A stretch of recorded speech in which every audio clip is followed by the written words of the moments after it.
Today's video is 5 tips for fighting fairly. Let's face it, everyone engages in an altercation or fight at some point in their life. It can be with a spouse, partner, parent, sibling, friend, or coworker. The most important thing to remember is that no one wins in a fight. If people are yelling at each other, they are not listening to each other. Here are some tips to prevent a fight or ensure that once one starts, it doesn't escalate into a full-blown screaming match. Number 1, if you detect that someone is unhappy with you or dissatisfied with something you have done, ask them for feedback. You can say, from your expression, I feel that I have done something that bothers you. If there is something you would like to discuss, I am ready to listen. By sharing your observation in that manner, you are acknowledging that you may have done something wrong and that you are willing to discuss it. It is better to lay your cards on the table versus not saying anything at all. Also, there are times when people are upset but don't know how to approach you. When you open the door and let them know that you are willing to talk, it facilitates honest communication. Number 2, when you are unhappy with someone, are you the type of person who says whatever comes to your mind, or do you step back and think through the situation before you respond? If you react without thinking, you will most likely cause a fight. If you can walk away from the situation and give it careful thought before speaking your mind, it will help you to more clearly see both sides of the situation, which can, in turn, lessen the anger you are experiencing. If you are unable to walk away from the situation, then it is best to try and listen to what the other person is saying.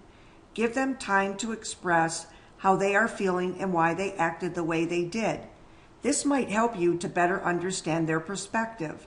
After considering their response, you can then express how their actions affected you. In listening to the other person and really trying to understand where they are coming from, it may provide sufficient information to facilitate open and honest communication. Number 3, listen, listen, listen.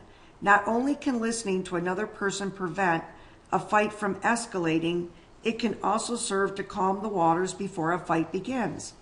If you are unsure of what someone is saying or are unclear as to why they are behaving a certain way, ask neutral questions. For example, if someone is ignoring you, say, when you turn away from me or avoid eye contact, I feel as though I am being ignored. Is there anything going on that I should be aware of? When you ask the question in this manner, your tone is neutral. It demonstrates that your intent is to simply gather information, not upset the individual.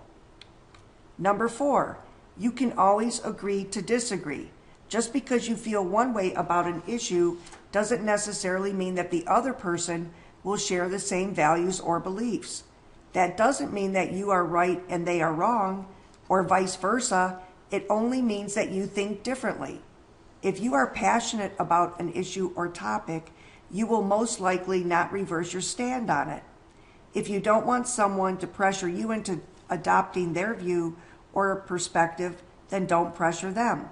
We may not always see eye to eye on issues, but that is what makes this country great. We have the freedom to express how we feel about issues. Even if others don't agree, at least no one can suppress how we feel. The bottom line is we will never see eye to eye with everyone. And as you don't want anyone to change you, avoid trying to change others. You will avoid many fights in the process.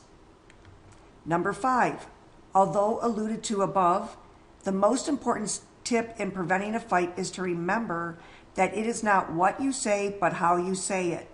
You can be honest and say almost anything to another person, but the key is to be respectful when expressing your feelings or views. For example, let's say that a friend borrowed $500 and promised to pay you back within a week, as you need the money to pay a bill. However, the friend takes 10 days to pay you back, and you are now delinquent on your bill. Instead of calling your friend a string of colorful names, it is best to say something like this: I lent you money that you promised to pay back within a week. As that didn't happen and I was delinquent on a bill, I am frustrated because now I have to pay a late fee. I would appreciate you covering the late fee. How do you feel about that? By stating how you feel about what happened and proposing a solution, your friend will probably be relieved and cover the late fee. If he doesn't, then you probably shouldn't lend this person money again. If you address an issue instead of avoiding it, if you think before you speak, if you listen to what the other person is saying and make every attempt to understand their perspective, if you can appreciate that there will be times when it is okay to agree to disagree, as you can't change others, and you remember that it's not important what you say but how you say it, you should be able to avoid most fights, or at least prevent them from escalating into a full-blown fight. My name is Sharon Mykert, and I'm an executive and life coach and nonprofit consultant. Although my niche is to partner with nonprofit professionals to maximize their resources in a competitive environment, I am passionate about working with all individuals who are interested in creating positive changes in their personal and/or professional lives. Here's my contact information. The name of my company is Create It Coaching, and there you have my business and fax number, my email address, my website address, and of course the website addresses to both of my blogs. If you need any kind of assistance in resolving issues, achieving goals, or making significant changes in your life, then contact me today. Have a great day.